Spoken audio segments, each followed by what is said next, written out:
Hi, everybody. It's Alisa Murray here, and we're here again on another Martini Talk. Except today, we're not having martinis, we're having some nice tea with one of my dearest friends, Cherie.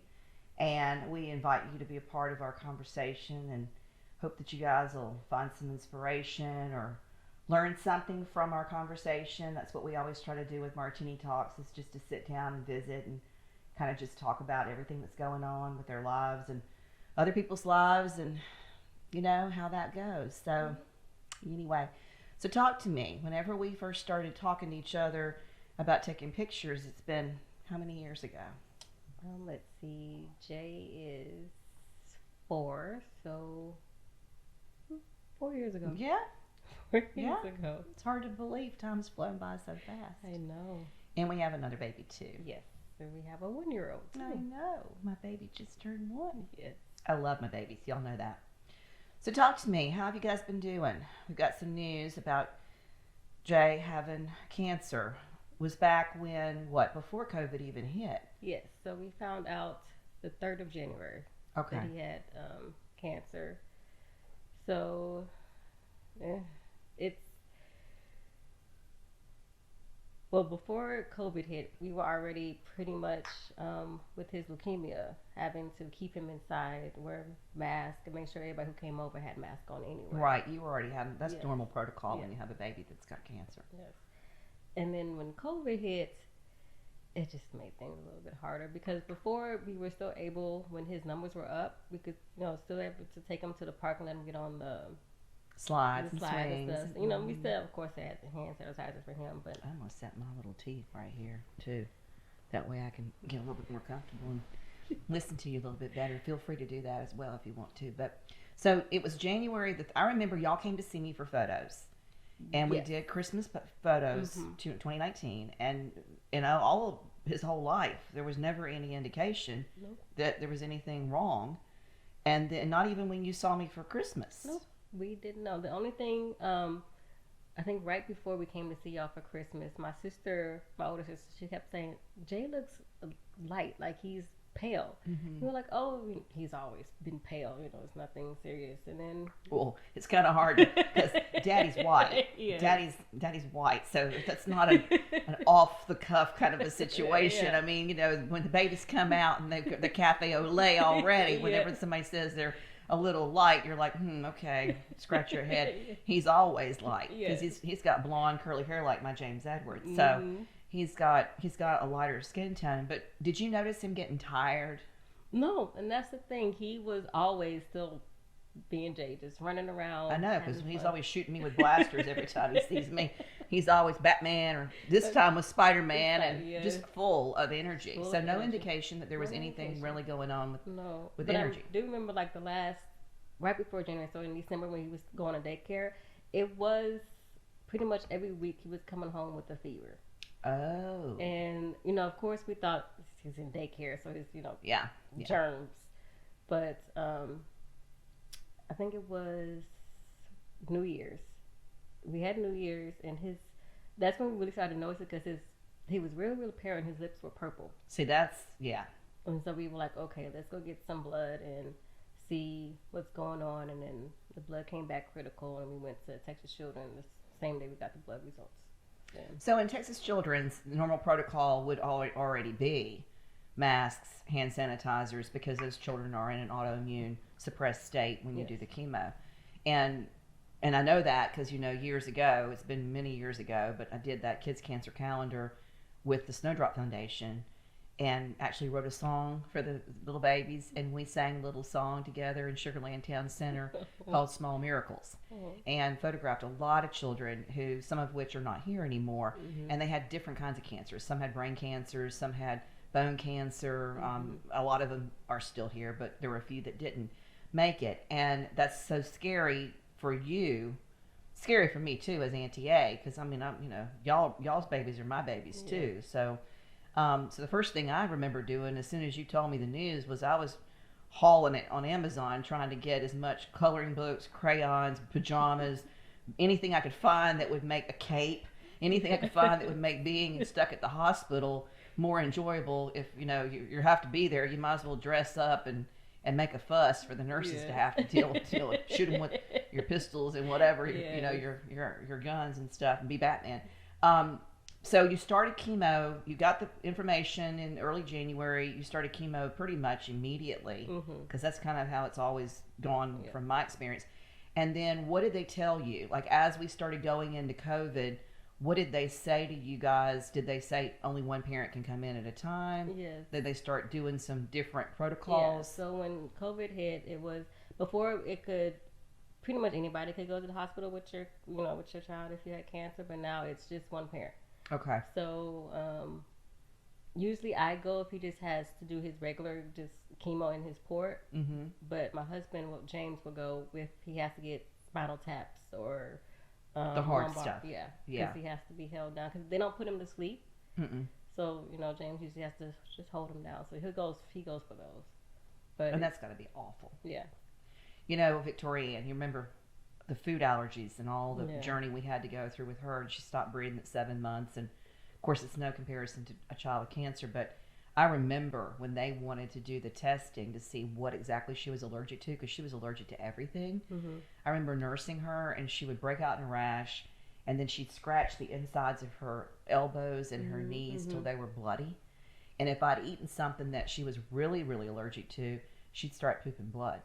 And so it was really awful, because we didn't know from one day to the next what to feed the child, because we didn't know if we weren't going to kill her, but it was just so awful watching, because you know how it feels to itch. Yes. And then to be a baby and not really be able to understand how to scratch, and then to be itching all over, and God knows inside too. Yeah. Everything was just messed up. And I remember having to go and hold her down, and that was not good. I mean, it was awful, because it took probably me and 4 nurses just to get the blood drawn for what obviously it's with children in any age. You have a situation, it's like you can't sit down and reason with them. It's like, hello, could you just be still? It'll be over quick. Promise, just be still.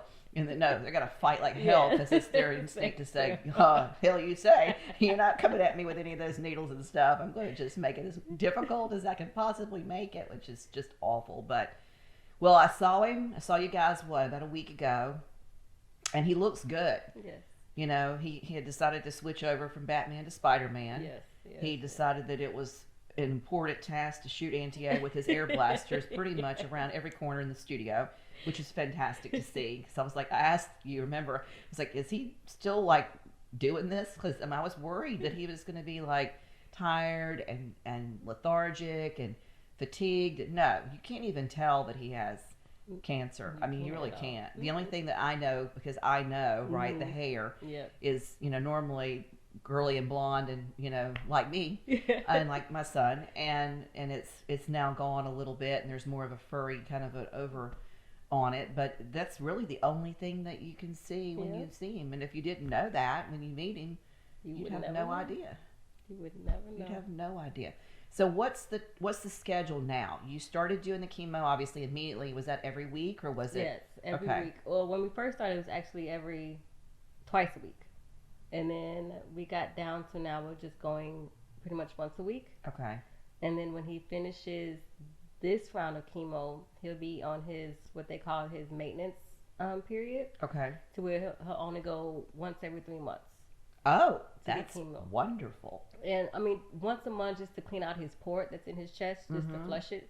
But as far as chemo, it's just be once every 3 months. Now, he does have to still take a pill every day for the next 2 years. How's that been going? We haven't started it yet. Okay. But we will after this round of chemo. So I'm going to tell you, just from being the oldest of 5 children and the daughter of doctor and nurse, and also a pet owner for years and years, the best way to get that down is to stick it in a gumdrop. Stick it in something that he can just chew, swallow. Don't try to get him to take the pill just straight up, because he's like me. He's that type A, I'm going to kick your butt kind of fight personality. And if he gets wind of having to swallow a pill and it goes bad one time, you're going to have hell on your hands from every single point that you have. If it's every day, no. I think that you need to figure out like a piece of candy, or shove it in an apple, or I don't know, maybe put it in something, or just a spoonful of soup. And have him take it and not know what's going on and not make a big fuss about it. Because I remember having to get, I forgot if it was one of my brothers or Elizabeth, my sister's children, somebody didn't like swallowing pills, and they would always gag and gag and gag. It was a big production. It took forever, like years, to get that figured out. So once I figured that out, so that's my little piece of nugget advice to you from mommy to mommy, is if you can find something he likes to eat and just hide it in there, then that should make it easier for that.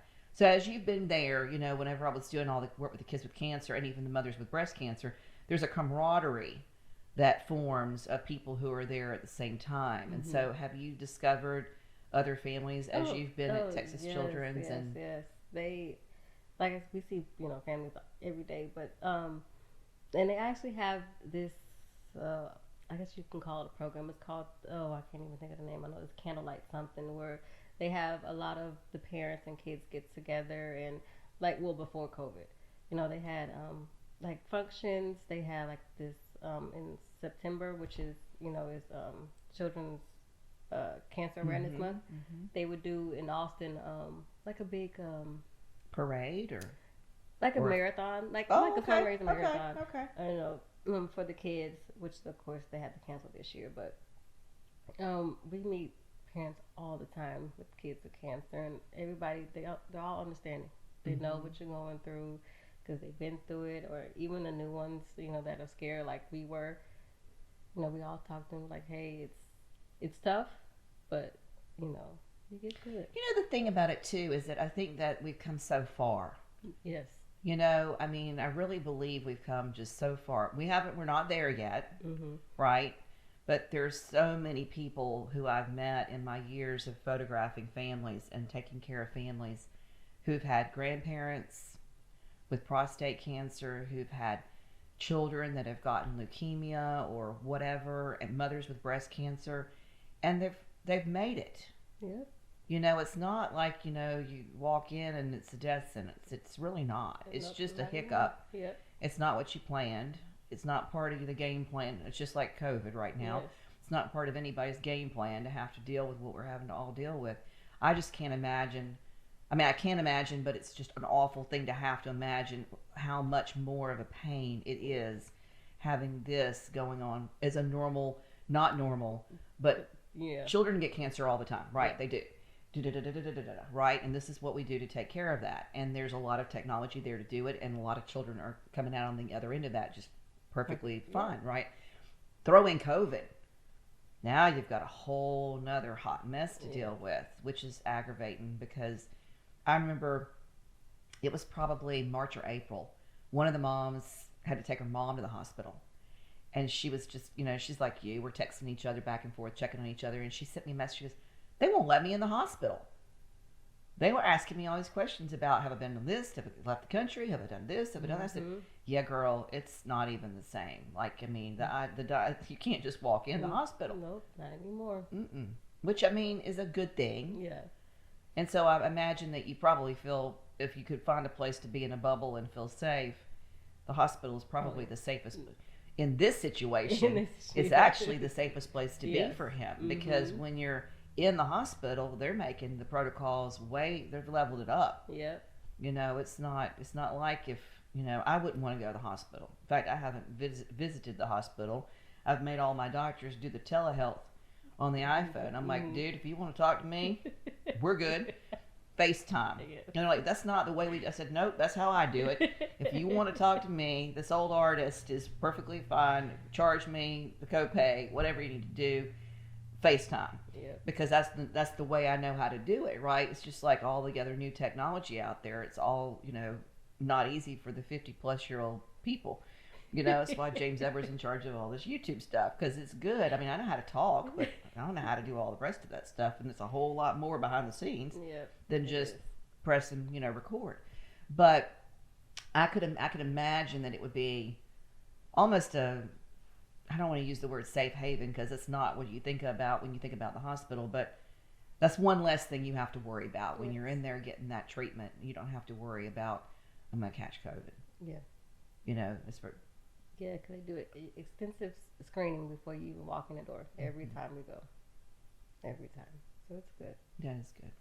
So did he have to spend the night at all, or were you there where he just goes in? So the first, when we found out on the 3rd, you know, they didn't let him go home. We went to Texas Children's in the Woodlands. And when you first are diagnosed with any type of cancer, they send you to the main campus. Right.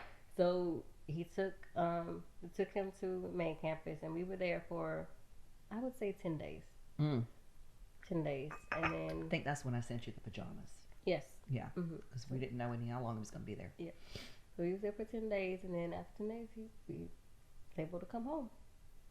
Which is, when we were talking to the doctor while he was there, he was like, speaking on how it's come a long way in, cancer research, because before he would have probably been there months. Yeah. Months. But yeah, and that's the thing too. I was amazed when I talked to you that he was home. Yeah. Because it was probably 2007 and 8 and 9, right around there, that I started working with kids with cancer. And a lot of those kids live there. Yep. They live there. We were making blankets at church and sending them blankets, care blankets and love blankets. You want to come join us? You can come join us. Yeah, you can. And they were there. I mean, and they had a specific amount of people that could be there. Yep. And then you just couldn't go visit. I mean, because I wanted to go visit some of them that had been here. And they're like, no, Auntie A, you just have to wait till we get out and then we'll come in. You're not going to be between me and Cherie. You can be right here. We can park it right there and be a part of the conversation. Yeah, you can. So you said to me, we're now going to be going into a time period where he's going to only have to go in once every 3 months. 3 months. How long before that's done? 2 years. Okay. So that's a 2-year process. And then once that's done, then we're done. Done. Done. So we're looking at the back half of this at this point, which is so good. Yes. Really good. Grateful. Grateful. Yeah, a lot of prayers. Yes. Me included. It's like, as soon as you sent me that text, I mean, my heart fell out of my body. I was just like, oh, no, this is not okay. I mean, because it's one thing, you see children on TV and you know that they've got cancer and whatever. You see them and you photograph them for a project, but you guys are family. Like, you're my family. Yeah. So that's the thing that's different. It's not like, I was telling you just a minute ago, I'm not your photographer. Yes. I'm your Auntie A. Yeah. And it's when it's one family, it doesn't matter. It could be a mother who's got dementia or a child that has cancer. It's just like you called me and you were my sister and you said, my nephew's got cancer. I mean, that's really what it feels like for me. And I think that's the reason why my families are with me. And the ones that don't get that are gone. Yes. Because I don't have time for anybody that doesn't understand that that's the kind of relationship I want to have with my people around me. Yeah. So before all that happened, and before all the COVID happened, you and I were talking about kind of what your career was going to be and kind of what your goals and your thoughts were going to be about maybe doing stuff. Now, Cherie dresses me, just so you know. She's in charge of style and design, and she dresses me. But, like, what your thoughts were about maybe once the kids get a little bit bigger, what your plans were going to be and what you wanted to do. Yes. So, actually, I, the other day, because before Jay got sick, I was thinking about going back to school to become a epidemiologist, which is the study of diseases. And then he gets sick, and I'm okay.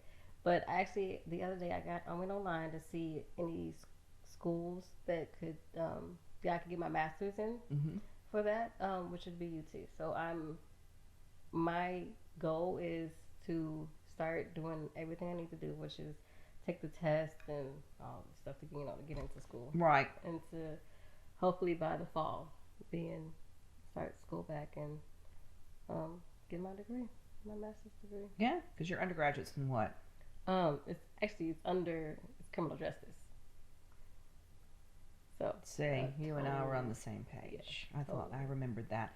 Because mine's in psychology, sexually deviant behavior, which is hysterical to even call it that. Because sexually deviant behavior used to be when you were gay, and now everybody's gay, right? It seems like everywhere I look, there's somebody a friend of mine that's gay, and I'm like, gay is normal. But it used to be called sexually deviant behavior. But I was pre-law, and then never made it back over to U of H to get that done. But you know what I'm thinking with you? You should be able to get all that done online anyway. I mean, James Edwards not even taking the SAT. he's a senior, and they're not even needing that for him to get into school. So I mean, he's going to round up the final of high school and head back in the fall to be a freshman in college and do all of it from home. Yeah.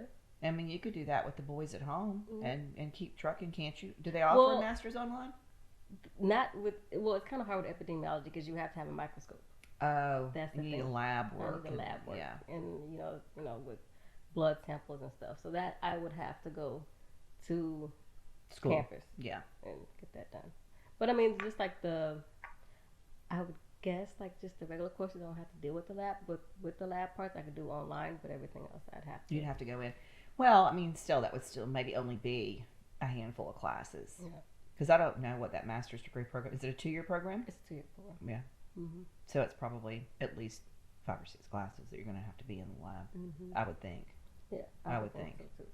I looked at the courses, but I don't remember off the top of my head what they were. But and they're here in Houston, aren't they? Mm-hmm. Yeah. It'd be in the medical center. Yeah. So, and then you've got James, and James is working his tail off all the time, all day, all night, all day, all night. All day. I know. Yeah. So it's been a tough year with Jay being in the hospital, and then remember Jaden was in the hospital too for a week. Yeah, he got RSV or yeah. Mm-hmm. Yeah. It's been a crazy year. I know, girl. But died in February, remember? Yes, I remember. It's so funny because people come see me because, they haven't been to see me. And they'll come see me and they're, how are things going? And I'll tell them about all the heart mess that happened back in February. And they're like, eyeballs get really big. And like, you almost died? What would we do? And I'm thinking, oh my God, you're thinking about your photography. You're not even thinking about what would happen in the universe if Auntie A would no longer exist in it. But exactly. Some of them are thinking that way too, I'm sure. But, it's just funny because it was like, holy crap, why don't you tell me? And it's like, well, you got to call or text. That's the thing. That's the thing that's been so funny too, is that, I don't know if you realized that whenever you found out that the baby had the cancer, is that, once things started to get really kind of weird about COVID and people were at home, mm-hmm. I had certain people that would just every single 4 to 5 days check. How you doing? Check. How you doing? Text. Are you all right? How are things going? How are you feeling? How you doing? How you feeling?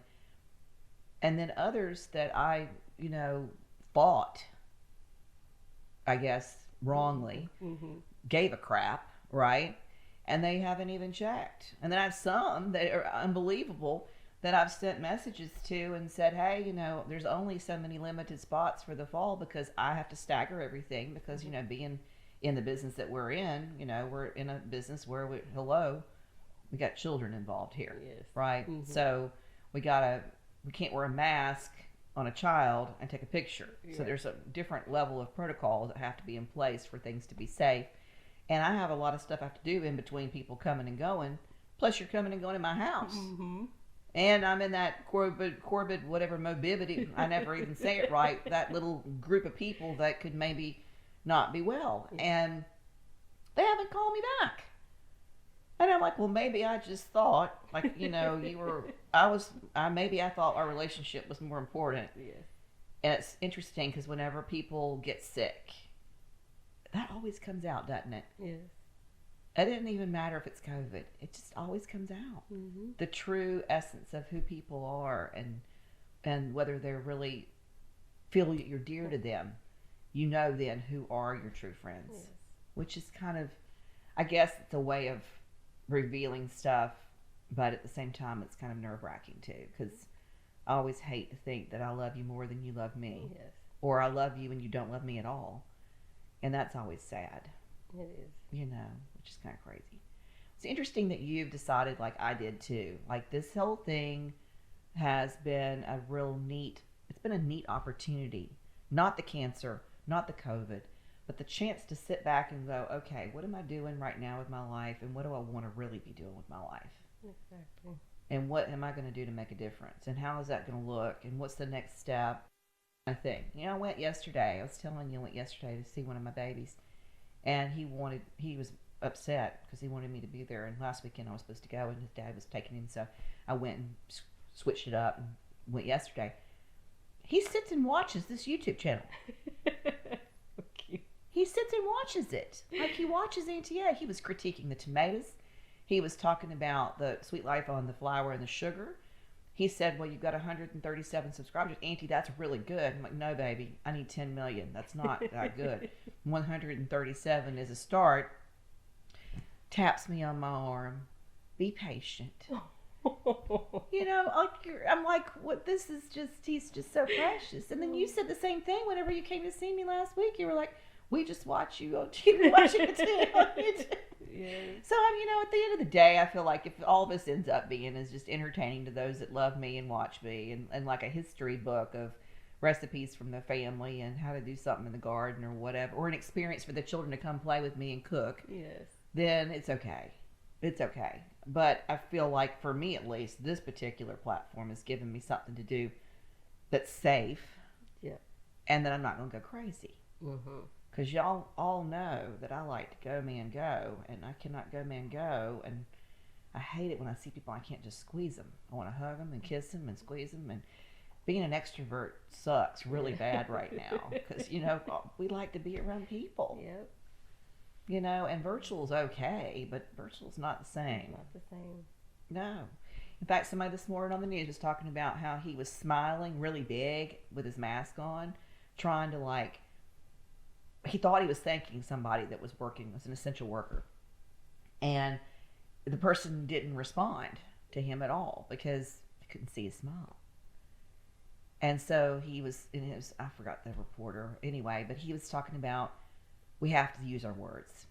We have to use our words. We have to say through our mask, thank you, I love you, have a great day, whatever it is that you're wanting to say, you look pretty today, whatever it is, because smiles are not there anymore. That's very true. So, I don't know, sort of crappy.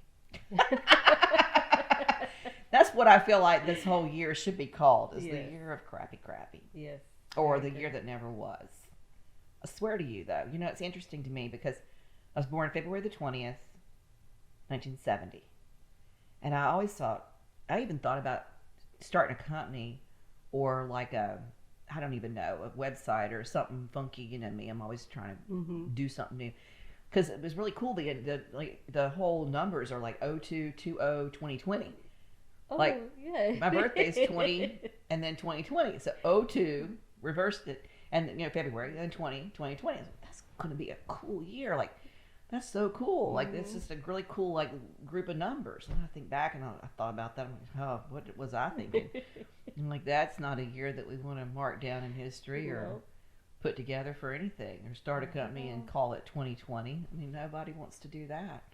I saw the other day somebody's got a boutique in Sugar Land. They've got these little labels that go on wine. This like day drinking 2020 something. And I think that, how many people are doing that? Right. How many people have started doing that? Which is scary, because that is not good at all. Not good at all. Hell, my new habit is checking the tomatoes, and I told somebody, I said, I need to have a perfume that's called Antier's a la, or de la, or a la, what, I forgot, whatever, tomatoes. Because, you know, tomatoes smell so good, and the vines are so full of that flavor, and by the time I come out of that garden all hot and sweaty from Houston in the heat, I smell like a big old tomato. And the tomatoes smell so good. I need to come up with like a garden candle or something that smells like tomato. I've never found one that smells like tomatoes, but I need to find one that smells like tomatoes. That'd be good. Because tomatoes smell good. They do. They really do. They really do. It's crazy. And the babies love it too in the garden. Did you see him when he went through that garden? He was like eyeballs big. I thought he was going to for sure grab one of those jalapenos and start popping it in his mouth. I think he tried to do that. I think he did the last time he was here. Not this last one, but the time before. And I thought, oh dear God, please do not bite down on that. Because he'd pop it in, whatever I was giving him, into his mouth. Yeah. You know? But jalapenos are, no, don't do that. But he would actually probably like it because he loves spicy stuff. You think? He does. Everything he eats, he wants it to be spicy. Wow. That's unusual. I know. That's unusual. But he loves spicy and hot things. I don't know why. Well, I think I'll be planning a vacation for you guys, but it'll be 2024. Because you're not going to go anywhere until we're done with this chemo stuff. Right. I think we need to keep it home. Yeah. Just be on the safe side. I got all these specials coming in left and right with everybody wanting to have people travel, and I'm still real leery about it because I just don't know. Yeah. Just don't know how safe that is. Yeah. And me packing up insulin, cholesterol medicine, all has to be iced down, and then CPAP machines. We look like a ding dang nursing home trying to go somewhere. I told you that earlier. I was like, I have some friends of ours that are flying in today from Mexico, and I'm just so pissed because I would be in Mexico. I'd live in Mexico if I could. I just love y'all. You know how much I love Mexico. I just could live there, and I haven't been there and seen my blue waters in over a year. But Brian's right, same as you. Just sit or what's right here in this house and just wait it out. Yep, just wait it out. I don't know if they're going to vaccine enough that people will take it either. That's the other half of that equation. Yeah. There's a lot of people that don't do vaccines. They're certainly not going to do one that's been rushed. Yeah. Which is crazy. Well, school started back too. Yes. Sort of, kind of. Well, in our neighborhood, not yet. It starts Monday, I believe. Yeah, Monday. A week from tomorrow. Guess tomorrow's Labor Day.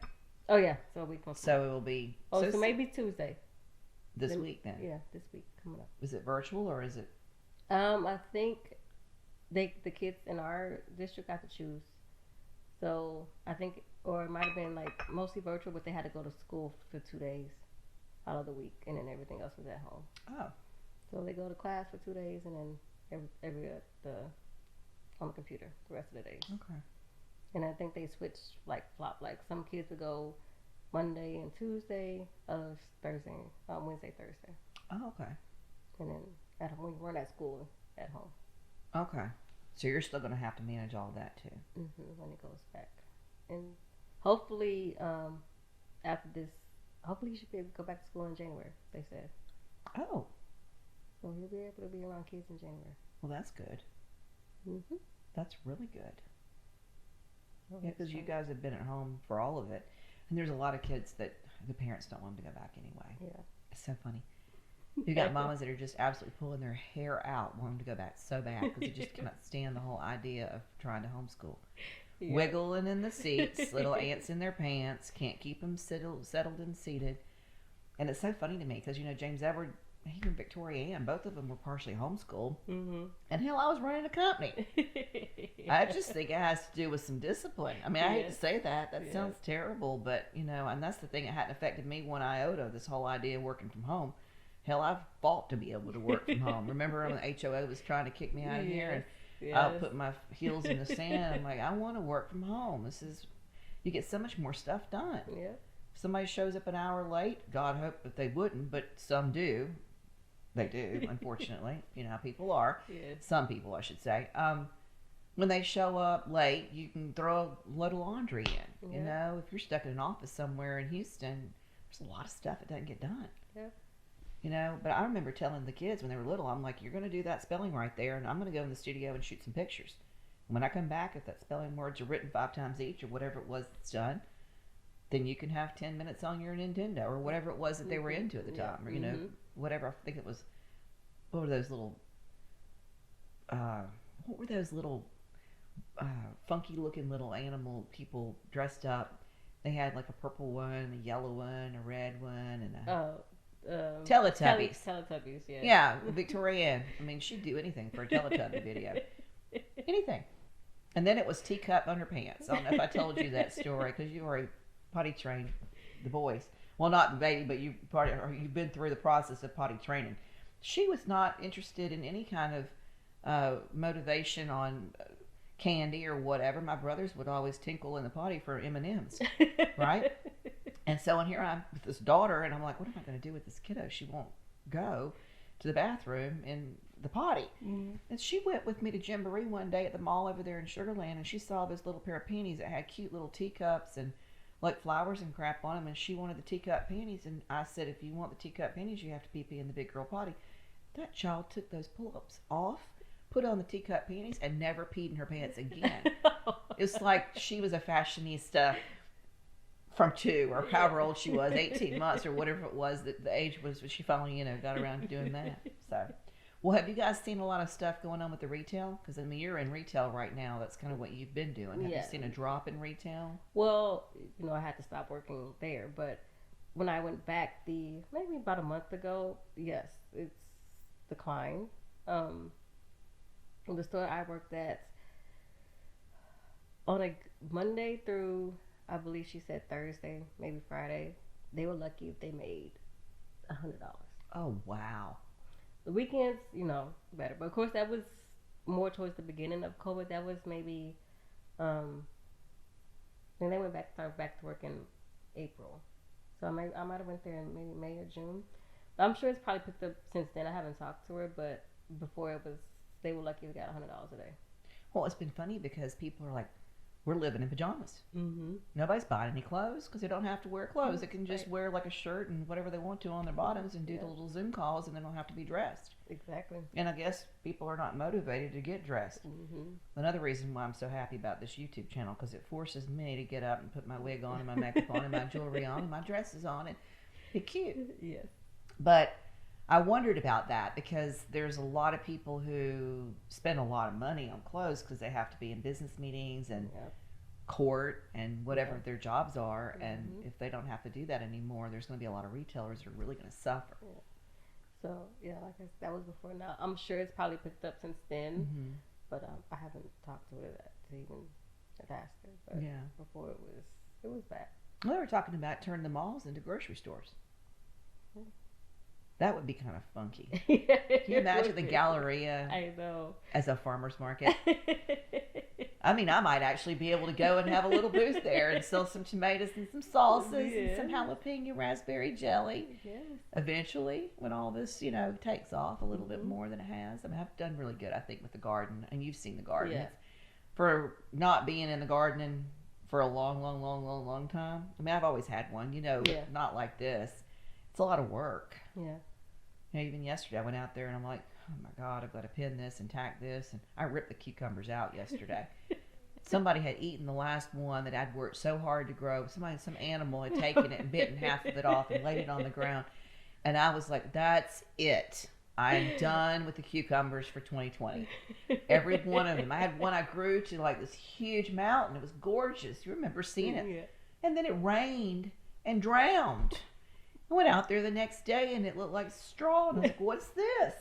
How did this go from being so beautiful to being gone?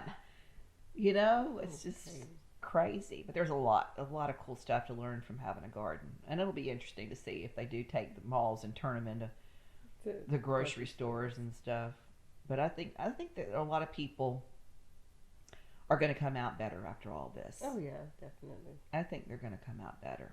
Definitely. I mean, it's not easy for people who don't have. And I was watching something again, people are hungry and they can't pay their bills and it sucks. And it's, and not all of us are in the same situation. Yeah. I mean, every single one of my businesses is all luxury. Yeah. If you don't need luxury, you don't need luxury. You need basic. Yeah. So, I gotta maneuver and finagle and figure out, okay, can I help you do this and barter that and get this done and figure out how to do your nails from Amazon.com instead of going and getting them done. Figure out how to do it on your own a little bit, be a little bit more leaner with the way you're spending money because you don't know if you're going to get any money. Yep. So it's a definite change in everything. It is. So it's kind of not a bad thing, though. No, not a bad thing. Not a bad thing. It's the same thing, too, with this cancer. It's not a good thing to have cancer. But you know what? It makes me stop and think, I just want to squeeze that baby. Oh, yes. Not that I didn't before. You know what I mean? Yeah. It's just like, I just love you so much, and I love him so much, and I just know that he's going to be amazing as an adult. He's going to be so amazing. Oh, yeah. I never thought for even 2 seconds that we weren't going to come out on the other end of it when you texted me. But I was just like, oh my God, not you, not him, not anybody ever. You know what I mean? But if anybody could take it. No, you can. Good golly, Miss Wally. He can. Y'all have no idea. He's running in circles. I was like, did he just have a treatment? Because he is so full of everything, energy, life, positivity. Everything. He's always been that way. Always.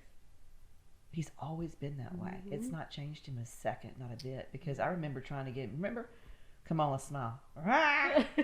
Lollipops, bribery. He's always had his own drum. He's always just like me. And that's, I told you that whenever he was little, before any of this, I was like, there's the reason why me and him get along so good is because he's me. Yes. He is absolutely every bit me. I mean, the personality to the T. And when he gets to be a teenager, I'm not going to encourage him to go be an employee for anybody. No, I'm going to encourage him to be an employer or an entrepreneur. Yes. Because he is born that way. Oh, yes. He is not born taking orders from anybody. It's hard to parent. I know. Oh, it's very hard to parent. But it's an amazing adult situation. It is. I mean, it really is. It really is. But it's so funny to see it that early. Because, I mean, I can spot him now a mile away. Because, I mean, I'm in here, like, I'm in here taking care of everybody all the time. Right? And when they get here, and they're, like, grunting when they're newborns, and they won't put the arm back. And they won't let me. It's like, oh, I know what I've got. I know what Mama doesn't even know. Daddy doesn't even know. But I know. And then by the time they come in at 2, and it's a 3-hour temper tantrum, knock down, drag out to get the photos taken. And nobody's crying at the end of it. Mama might be. But I'm not, right? And the baby's not. And the relationship's not damaged. It's just closer because somebody's got patience. And we're going to just navigate through it the way we need to. But he's just so darling. And I just love it because whenever he comes to see me, he just comes in and just Auntie A, Auntie A, Auntie A, Auntie A, and hugs and kisses and blast you. And Auntie A blast you. And that's what life should be about. I think that a lot better life would be spent if we'd spend it with, I used to say, cats and children. Cats are good for a lot of reasons, but especially snakes in the garden, or curl up in your lap while you're having, a cup of tea or whatever. But the children just make it so much more fun. Yes, they do. They really do. They really do. And despite the fact that I don't have littles anymore, I thank you for bringing yours to me because, Maria said something the other day. She goes, oh my God, if we were having to deal with all this COVID stuff and your children were little. And I was like, it actually would be easier because I would be preoccupied mothering. Yep. I would not be thinking so much about not seeing the children because I would already have mine at home. Yep. But the fact that I've got my big guys that are married working was always a worry in the back of my head that they're going to touch a surface and bring it over here or hurt themselves.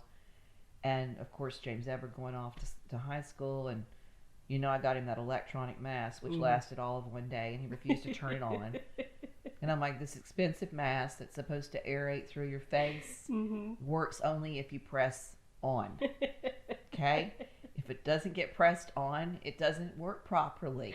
And mommy needs you to wear the electronic mask. Mama, it makes a lot of noise. I don't care. I don't care if the teacher has to yell to hear you or you have to yell to hear her. I need you to wear the electronic mask, which I'm still fighting on. And it's just like, take your mask off. Okay, don't touch anything in this car. Here's wipes. And we're almost 18. But when they're little, you have more control. Yes. It's like, come here, and you wipe their nose. And come here, and you wipe their butt. And come here, and you wipe their hands. And you say, sit still, and you sit there until I tell you to stop sitting there. And usually they listen. Sometimes they don't, but most of the time they do. But you know what I mean? It's just, it would have been a lot more crazier, but it would have been easier. Easier, yeah. Because now I'm sitting in the corner with a library full of books and my thoughts. And sometimes that's dangerous.